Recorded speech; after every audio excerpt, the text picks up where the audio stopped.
жеңіп шыққан балуанға арнаған арнайы сыйлық бар. Бұл сайыста қазақ даласының түкпір-түкпіріне келген балуандар күш сынасады. Қанекей кең күштеген. Тыңдаңыздар. Құс төбесі бүркіт жан-жануарлар арасында өтетін қазақша күрес сайысына шақырады.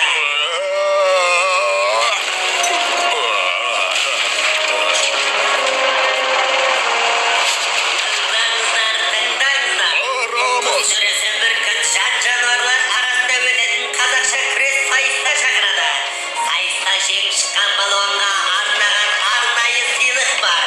Күшпен мен ерлер жиналатын бұл сайыста қазақ даласының түкпір-түкпіріне келген балуандар күш сынасады. Қанекей кең күштеген.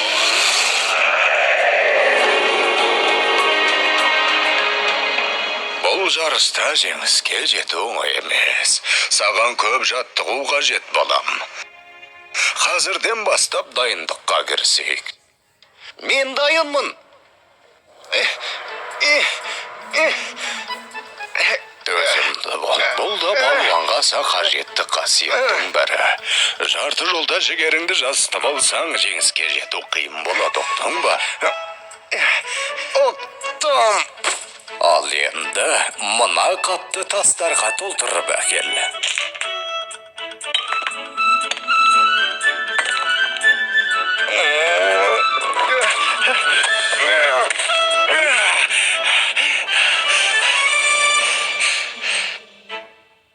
Ата, қапшық толы тастың күреске не қатысы бар? Керек тастың ауырлығы жоқ деген балам. Неғұрлым жаттығуда қиын болса, сайыста оңай болады. Алдыңда сенен салмағы басым, қарсыласың тұр деп есепте.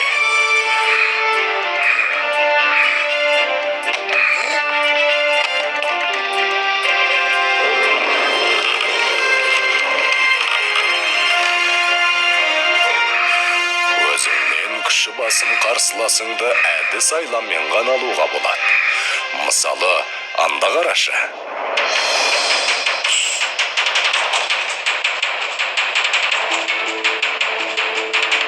Міне, екеуінің күші тең емес.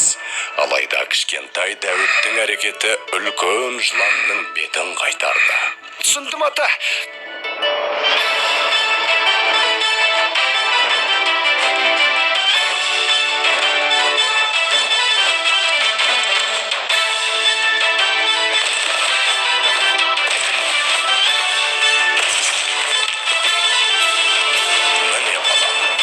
Сайысқа дайын болдың.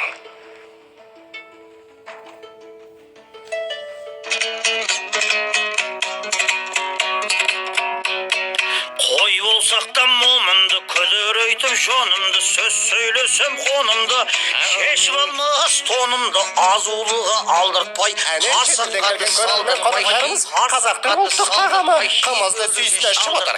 Әсіресе Африкадан келген түйіс тұмсық кесеге қайта-қайта қол созуда. Ас болсын, мырзалар. Oh yes, комаз very good. Арқар мүйіз қайрабап қасқырға шабыр мекенбіз. Бұл жарысқа қазақ даласының түкпір-түкпірінен келген ең мықты балуандар қатысып отыр. Осы күрес сайысын біз жеңімпаз балуанның атымен атауды ұйғардық. Күш атасын танымас деген. Бәріңізге де жеңіс жолында сәттілік тілейміз. Тұмсық қымызға ертіп, тұмсығымен жер сөзі тіреліп қалыпты ғой. Обалай. Алғашқа жұп, қасқыр мен қоян. Қасқыр қасқырлығын істеп менсінбей тұрған сияқты. Төреші дуадақтың да басы дуылдап тұр. Жарайсың қоян. Орта батыр болды деген міне осы. Ортаға екінші жұп шақырылды. Арқар мен борсық. Арқар бірден шабуылға шығып, борсықты тықсырып барып, қойды дей мынау. Бәрекелді. Борсық балуан арқардың аяғын аспанмен келтірді. Үшінші жұп, аюдай ақырған аю. Қабандай күркіреген қабанмен күрескелі жатыр. Аю балуан әдегенді аты бұрып жеңіске жетті. Қандай ғажап. Төртінші жұпқа кезек келді. Тау батыры Барыс пен Қызылқұмнан келген Келес балуан. Міне бел ұстасты. Барыс шалыс қимылмен Келесті аты бұрды. Я, Келеске жеңіс елес боп қалғандай. Жартылай финалға қиналмай шыққандар. Қоян мен аю борсық пен барыс балуандар. Іске сәт.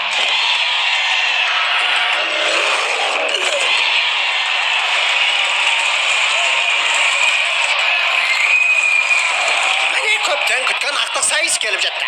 Орман алыбы аю балуан мен тау батыры барыс балуан кім жеңеді? Бүкіл қазақ даласы көз тігіп отырған бұл сайыста қай балуанның күші басым болар екен?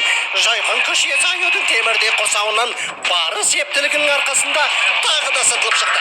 Аю қалай лақтырса да барыс аяғынан тік түсуде. Қандай ептілік, қандай төзімділік. Барыстың жеңіске деген жігеріне таңданбас амал жоқ. Мұндайда әдіс айла артық етпес еді. Өзіңнен күші басым қарсыласыңды әдіс айламен ғана алуға болады.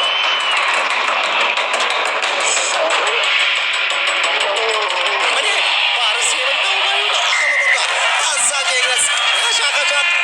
Міне жеңімпаз да анықталды. Барыс балуанның құрметіне бұл сайысымыз ендігі жерде Қазақстан барысы деген атпен өтетін болады. Құттықтаймыз.